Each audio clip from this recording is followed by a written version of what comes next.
hoje o Flamengo encarou, teve chance de vencer, de ganhar o jogo, de vencer na prorrogação.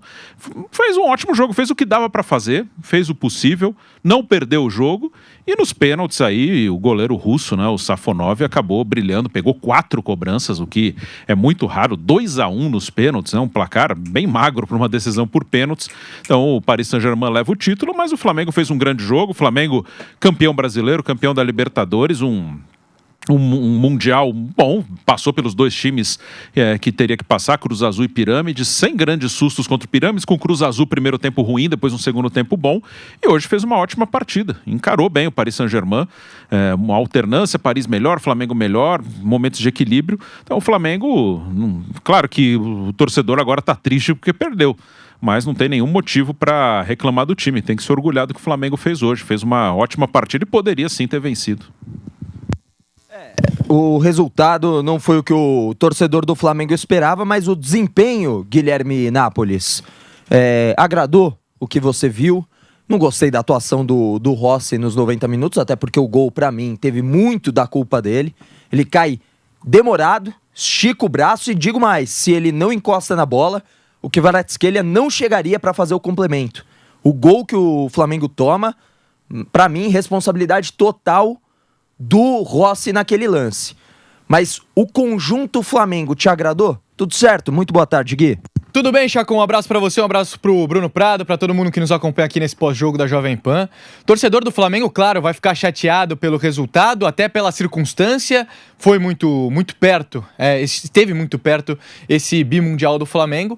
Perdeu nos pênaltis, a gente citou aqui, o Bruno falou do Sofonov, que pegou 4 pênaltis de forma consecutiva, mas a verdade é que o torcedor do Flamengo tem que ter muito orgulho do que esse grupo construiu, porque é muito difícil, é muito complicado um time brasileiro chegar tão longe assim numa competição como essa, bater de frente com um time europeu que venceu a Champions League há menos de 6 meses. A campanha do Flamengo nesta temporada, ela foi muito impressionante. Campeão da Libertadores, campeão brasileiro, e agora chega para disputar o Intercontinental e bate de frente, de fato, com o Paris Saint-Germain. Claro, o Paris Saint-Germain tomou conta do jogo durante boa parte da partida, mas o Flamengo também teve oportunidades, também teve chances. Você citou, o Rossi erra no gol também, ao meu ver, ele acaba espalmando a bola no pé do Kvaratskhelia. É o grande culpado nesse lance. É o grande culpado. E se a gente parar para lembrar do gol anulado do Paris Saint-Germain, com 8 minutos de jogo, o Rossi também faz uma pataquada daquelas. O Rossi entregando o gol pro Fabian Ruiz. Ele vai salvar um escanteio e dar o gol. Deu sorte que a bola saiu. Necessária. O Flamengo vai muito longe, chega nos pênaltis, o Rossi pega e o Marquinhos um pênalti também, muito legal. O Marquinhos aí é uma situação eu vou perguntar já pra você sobre ele. Então eu falo daqui a pouquinho sobre o Marquinhos. Mas a verdade é que o Flamengo esteve muito perto, apesar do jogo ruim que fez o seu goleiro. E não é a primeira vez que o Rossi deixa o Flamengo na mão num jogo decisivo. É bem verdade, contra o Estudiantes ele deu a volta por cima, mas no tempo normal foi ele que falhou no gol do Estudiantes que levou o jogo para os pênaltis na Libertadores. Talvez seja o caso, seja o momento da diretoria do Flamengo pensar num goleiro mais seguro. Se investe tanto do meio pra frente, principalmente, até em bons zagueiros, que tem futuro no futebol europeu, pelo menos na minha visão, o Léo Ortiz e o Léo Pereira têm capacidade de jogar também no futebol da Europa. O Flamengo poderia investir um pouco mais também no gol para ter um goleiro mais seguro. Mas a verdade é que o torcedor flamenguista, apesar do sentimento negativo dessa derrota, o gostinho amargo, ele precisa também ter orgulho do que esse grupo construiu. A gente fala mais disso daqui a pouquinho, mas esse ano, por exemplo, o Chacon pra mim tem muito mais mérito do Felipe Luiz do que 2019 teve do Jorge Jesus. Essa foi até uma discussão que a gente teve recentemente, né, entre a gente, e eu vejo também muito mais, aquele elenco de 2019, parecia que você podia colocar qualquer um, esse microfone aqui, é o técnico agora, ia funcionar. Esse daqui eu acho que o mérito do Flamengo passa muito sobre o olhar e o comando do Felipe Luiz, que consegue extrair dos jogadores do Flamengo o melhor, mesmo sem esse elenco sozinho funcionar. Não é uma máquina que funciona sem a parte tática presente. E você estava falando sobre a partida em si, alguns nomes, né? E o pessoal estava até perguntando. O pessoal já reparou que aqui não tem mais a tarja aqui no nosso programa. Tinha o logo do Corinthians, porque o Corinthians permanece, né, Bruno Prado, como o último time campeão mundial. 2012, né? Então o torcedor corintiano que tá aqui no chat tá falando isso. O último campeão é o Corinthians, não deu pro Flamengo dessa vez. Enfim, o pessoal tá aqui participando. falando que o Ricardo Ferrara fala que, ó, cheirinho rubro-negro. Tem as provocações, natural. Tem gente também que tá feliz com o desempenho do Flamengo. Então é aquele sentimento misto, né? O torcedor rival vai sacanear. O torcedor do Flamengo, acredito que tá orgulhoso do desempenho do time. É para isso mesmo, né? O torcedor do Flamengo tem que estar orgulhoso com o desempenho do time nesse Mundial de Clubes? Sim, o Flamengo fez um jogo muito bom. E lembrando, né, que foi um ano que tivemos a Copa do Mundo de Clubes também lá nos Estados Unidos. O Flamengo, nessa temporada, ele jogou com 3 clubes europeus, né, 3 clubes fortes da Europa. Jogou com o Chelsea, jogou com o Bayern de Munique e hoje jogou com o Paris Saint-Germain. E ele só perdeu para o Bayern de Munique. Né, o Flamengo vence o Chelsea, perde para o Bayern nas oitavas de final e é eliminado. E agora vence empatou o Chelsea com o Paris. Com propriedade, né, Bruno? Vence muito bem, foi vitória de virada, 3-1, sai atrás, busca o resultado e hoje empata o jogo, né? Na estatística é empate, claro, perdeu o título, o torcedor, quando vê, que uma coisa é quando você começa o jogo, você fala, ó, o que vier tá bom, beleza, difícil, o último campeão foi lá em 2012 da América do Sul, então tinha 13 anos, né? Com certeza muita gente tinha isso aí, ó, vamos lá fazer o que dá, fazer um bom jogo, mas o favorito é outro, só que quando começa a ver que pode dar, aí fica a decepção quando perde, né? Que começou, vai passando o jogo, principalmente do segundo tempo pra frente, você começa a ver, olha, dá pra buscar, tá encarando, aí sai o gol de pênalti do Flamengo, e aí fica uma expectativa, né, de conquistar o título, né? Não vem, claro que fica uma tristeza aí de quem tava acompanhando o jogo, torcendo pro Flamengo, mas assim, o Flamengo faz um grande ano,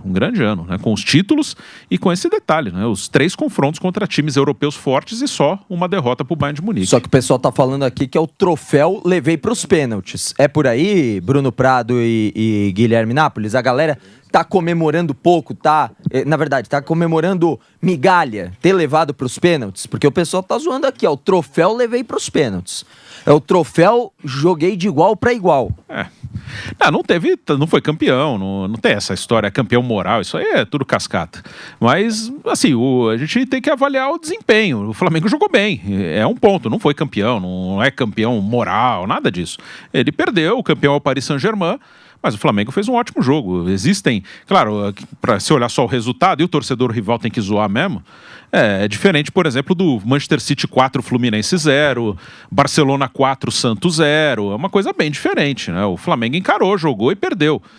O Fluminense não conseguiu encarar, o Santos lá em 2011 não conseguiu encarar, então são circunstâncias bem diferentes. E tem até uma outra questão, Chacon, Bruno, nossa audiência, o Flamengo nesse Mundial de Clubes, a gente fala muito, né, deste torneio que acontece em dezembro, que os times sul-americanos no geral, e nos últimos anos têm sido brasileiros, desde 2019 pra cá só brasileiros vencem a Copa Libertadores, a gente sempre chega mal fisicamente, dá pra colocar dessa forma, e aconteceu isso com o ano passado com o Botafogo, quando o Botafogo vence o Campeonato Brasileiro num domingo, tem que viajar pro outro lado do mundo para jogar na terça, na quarta-feira. Aconteceu de novo com o Flamengo.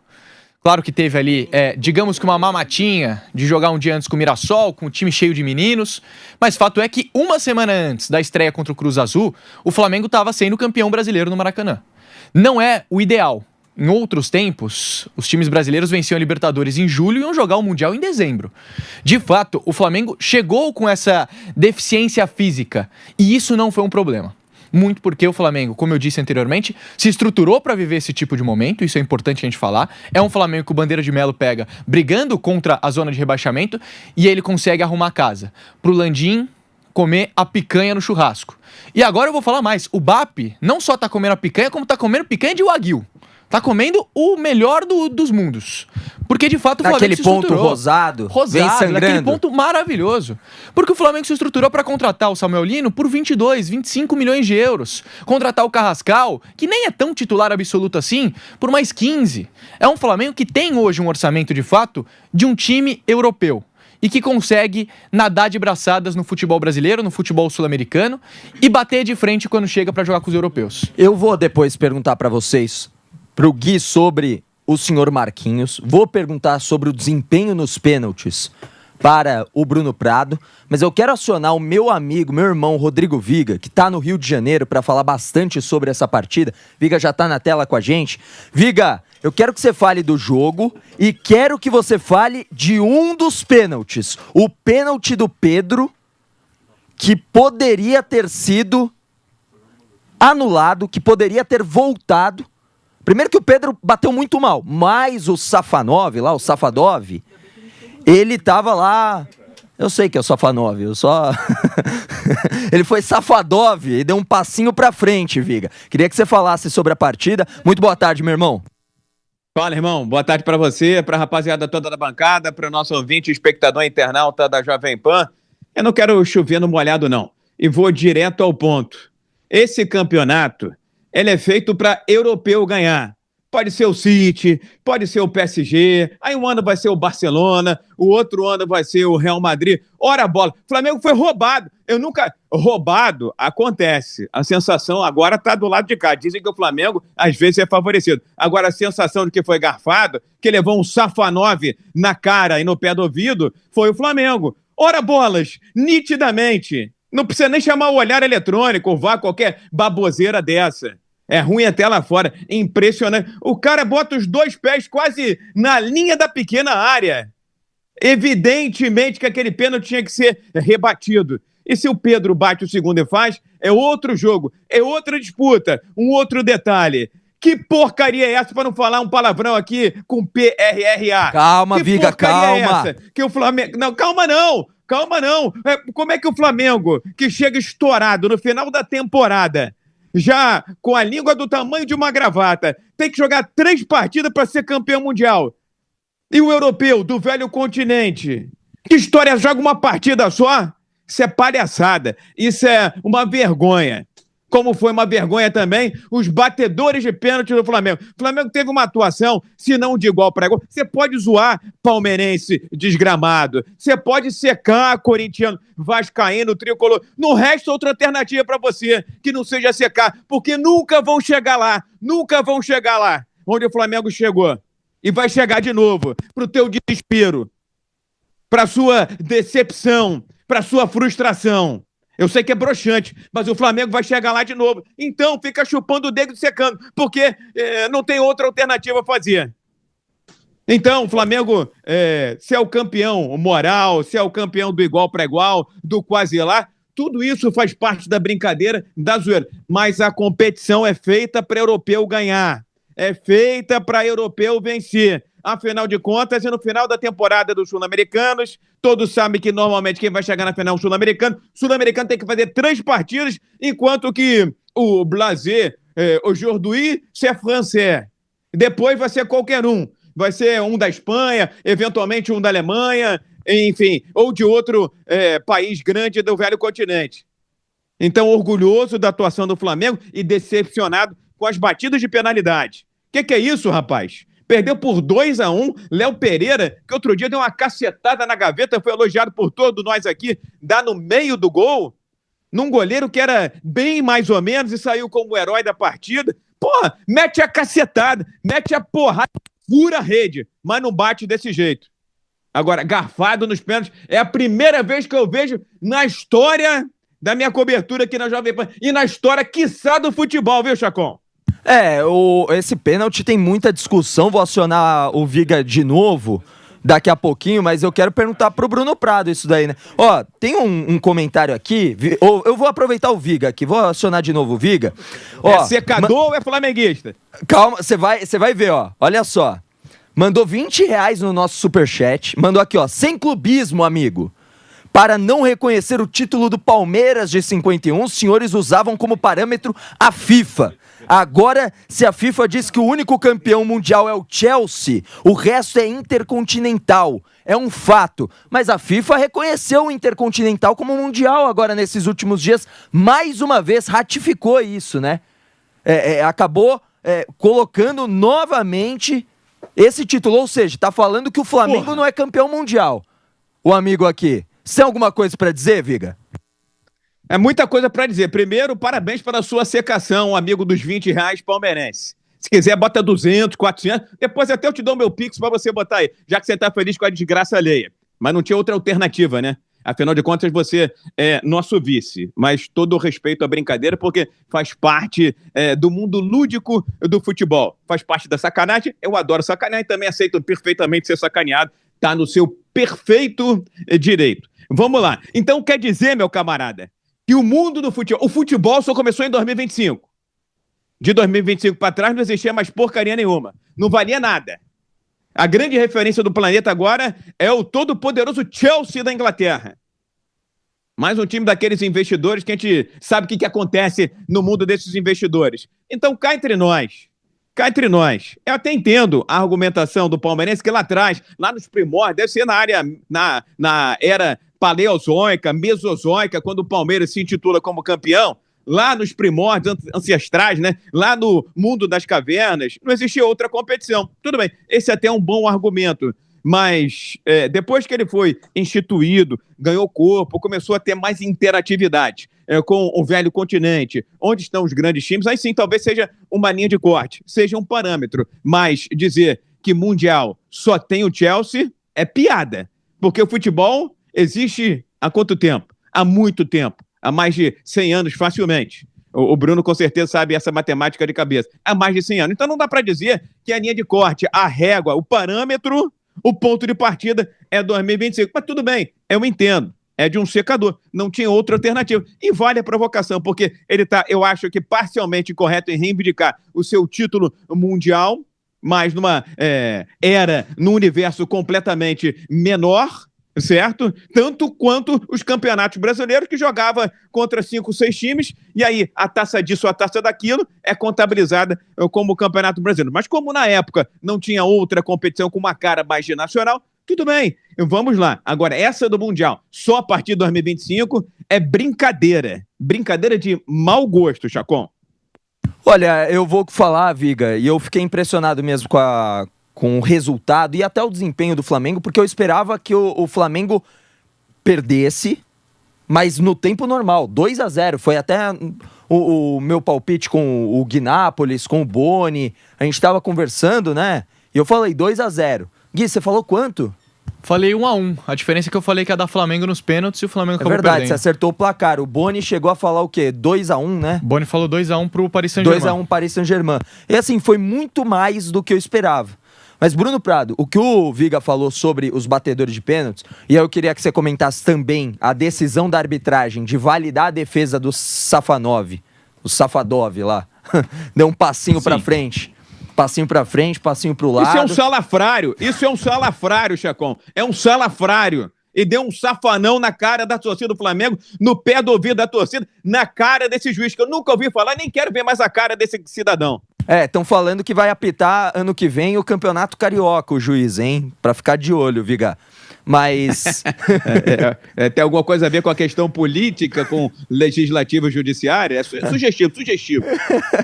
Não, só tô aqui pra te encher o saco, Viga. Mas pra perguntar pra você, Bruno Prado, sobre essa decisão do árbitro de validar a defesa do Safanov e também o desempenho porque o Paris também não ficou distante, não.